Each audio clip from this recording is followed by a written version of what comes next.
Hey everyone, I am Nograd, and you're watching OP Anime Reviews, the absolutely overpowered series where I review anime before the time it takes to finish its opening song. And on today's episode, we have one of my favorite hidden gems, Vivy Fluorite Eyes song.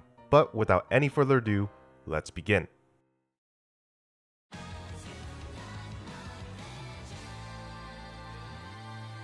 Vivy Fluorite Eyes song is an action sci-fi anime original that dropped in the spring 2021 season and blew completely under the radar by most due to the fact that it looks like any other idol anime.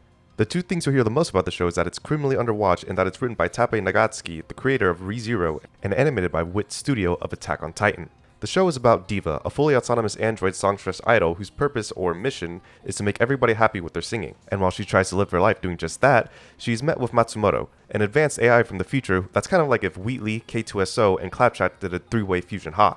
The floating Rubik's Cube informs Diva that she has chosen to stop an AI apocalypse that will occur 100 years into the future.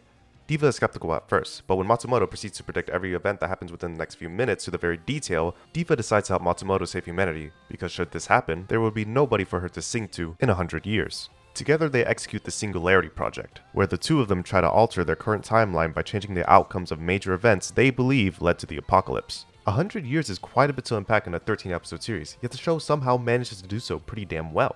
However, it isn't exactly perfect. The show's pacing goes breakneck speed right off the bat, making some of the later episodes feel slower in comparison to the previous ones, and the absolute dumpster cluster fuck of exposition Matsumoto dumps onto Diva and the audience can be quite daunting at times, as he speaks Japanese as fast as a Hispanic person speaks Spanish. Seriously, there were some scenes where I had to pause and just read the subtitles again because I couldn't catch what he said the first time.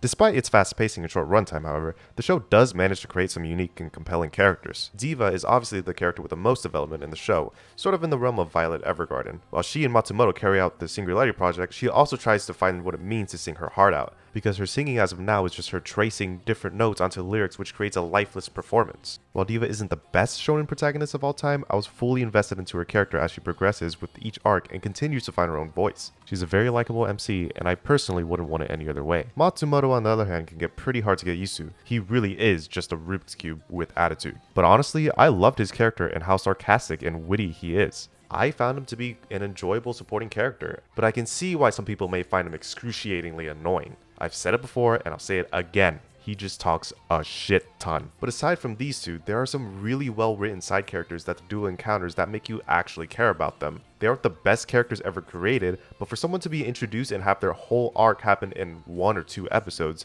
the show really manages to stick the landing for them fantastically. And while some of them may stand out over the others, Vivy does a great job at making newly introduced characters feel like real people with their own motivations and conflicts. Now let's talk about what stands out the most and what I love about this show. I have not seen a show that looks as unique as this. There's a really certain aesthetic to Vivy that makes the show stand out from the rest. Like, look at these eyes. These eyes are so aesthetically pleasing to look at, and the moments of the show where it's just a close-up still frame and they just highlight every single bit of detail in Diva's face is beautiful. It's like the exact opposite of what SpongeBob does when they zoom in on shit. Not only that, but you also get to see the creative decisions that the show makes and the shit like not having an intro, or even changing the intro, and switching aspect ratios or camera lenses to give it that extra touch of uniqueness that you might find from a show like ReZero. And like ReZero, the show can be just as brutal at times. The first few minutes of the series are enough to prove my point.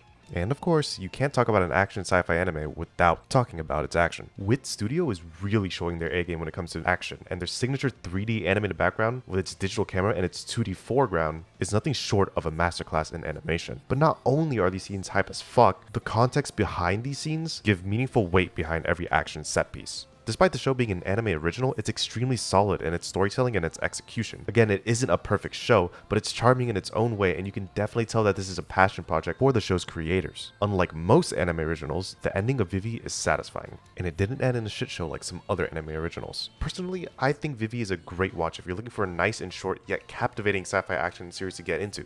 This show was successful in moving me emotionally at times, and was on my mind for quite some time after it concluded. I mean, just look at my most listened to track on Spotify in the last 6 months. Yeah, this OP is that good too. While there are some flaws with the show, I believe that this series will be enjoyed by most people who are willing to excuse some of the exposition dumps and suspend some of their disbelief when it comes to certain plot points. Even if you aren't into the whole AI sci-fi genre, I would highly urge you to watch up to at least episode 4 to see if you're willing to finish the rest of the series. And despite the show being underwatched, I honestly think it adds to the overall charm of the series, and it's a shame as well as it is a special experience because of its small audience. And in a few years from now, we could all look back to the hidden gem that was Vivy Fluorite Eye's song.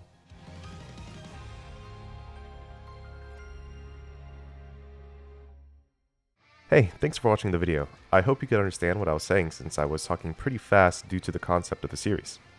This is the first video I've ever made like this, and I'd greatly appreciate it if you'd hit the like button if you enjoyed it. Leave a comment down below of your thoughts on Vivy and maybe suggest another anime I should review.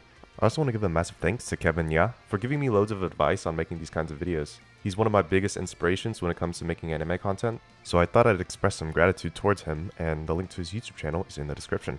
Again, thank you so much for watching, and I'll see you in the next one. See ya.